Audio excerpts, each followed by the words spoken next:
Education was evolving throughout America in the 1800s. Stow, Massachusetts was no exception.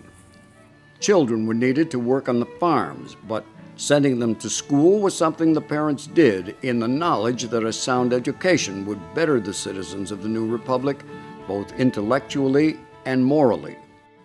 Give them a good, intelligent, and practical education, and we give them what is better than money, house or land, and with which, if we have nothing else to leave them, they will be rich.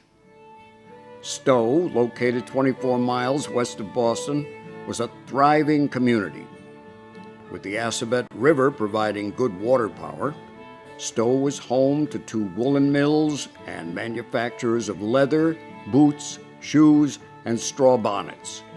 Most of Stow's manufacturing industry was located in the Gleasondale area of town.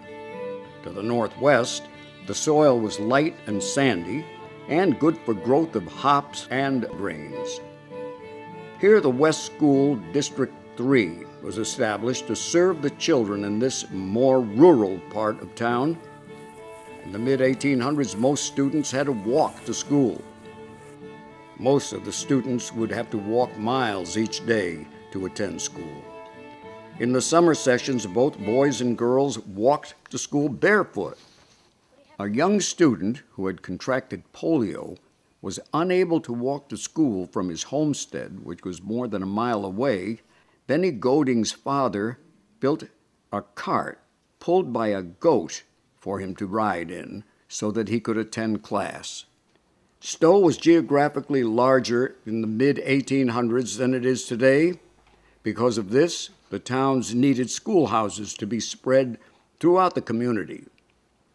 Stow had 5 one-room schoolhouses during the mid-1800s.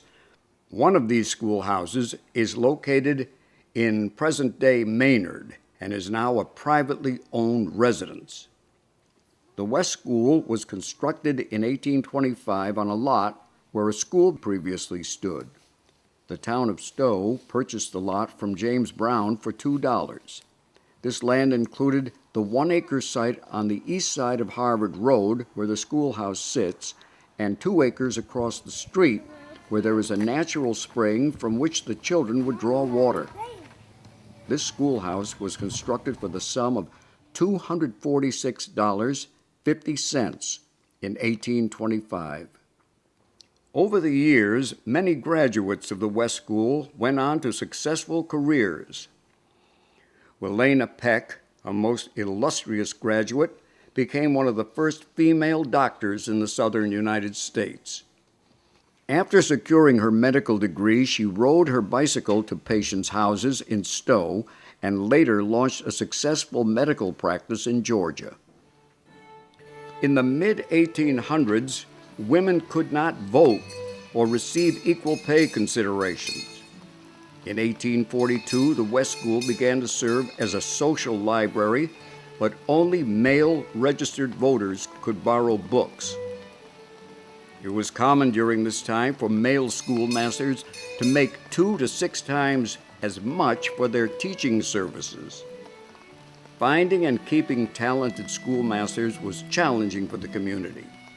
One schoolmaster of the West School, Calvin Hale, taught the winter term in 1832 for $60.62. Ms. Hapgood taught an extended 13-week summer term for $29.25. Mr. Hale worked less time than Ms. Hapgood, yet still earned over twice as much. Children of all ages, from 4 to 16, met at the West School for either the winter or summer terms of 6 to 8 weeks. An important part of the curriculum was the McGuffey's Eclectic Reader. Using these readers, students would learn history, sciences, and ethical codes, and memorize and recite literary passages and Bible verses. Paper was very scarce and expensive, so students would work with small slate boards, which were wiped clean after the teacher checked their work. Students worked in writing books to practice their penmanship. The youngest children traced a printed copy or practiced curved and straight lines, while the older students focused on their writing form. At that time, long before email and cell phone communication, handwritten letters were the only way to communicate, so penmanship was paramount. Teachers would judge compositions on penmanship rather than on content. Extensive remodeling of the West School took place in 1851 and again in 1866. The built-in desks and teachers' platforms were removed and rotated 90 degrees in order to comply with a decree from Horace Mann, Massachusetts' first Secretary of Education. Mann wanted the desks scientifically positioned so that daylight fell over the students' left shoulders.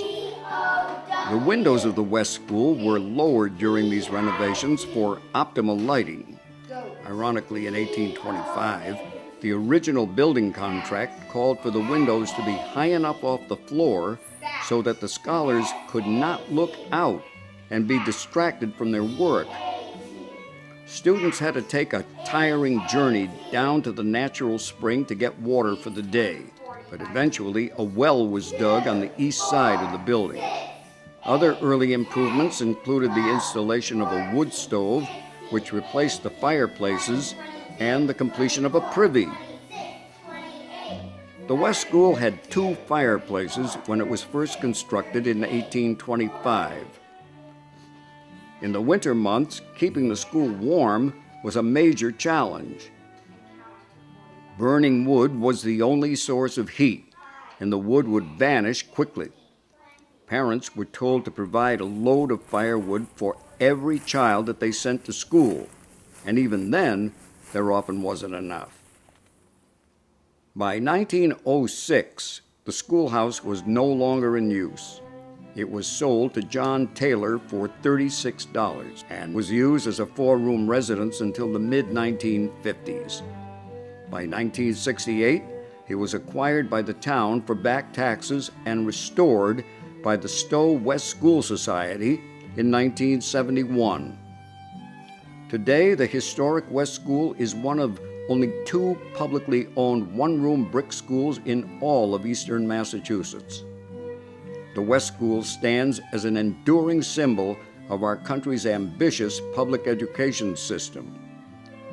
Following the American Revolution, the citizens realized that their sons and daughters needed an education to prepare them for the civic responsibilities of the new republic and to give them the skills needed to be successful.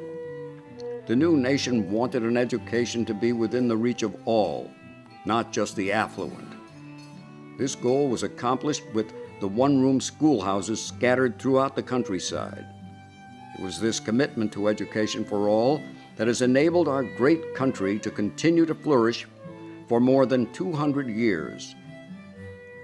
This commitment to education comes alive in the words of the report of the School Committee of 1848-1849.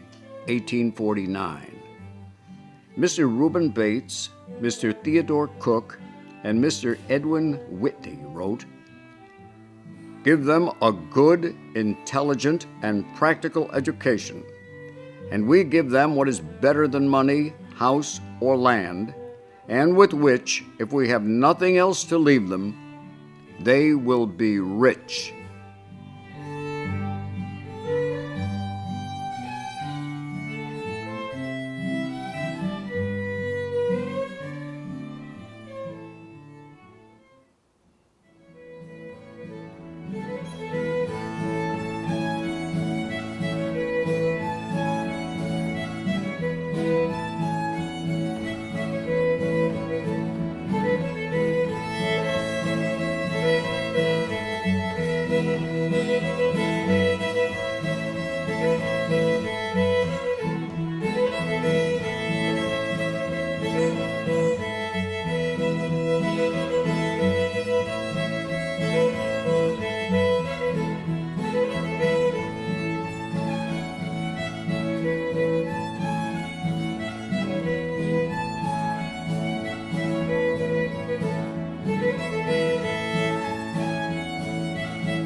Bye.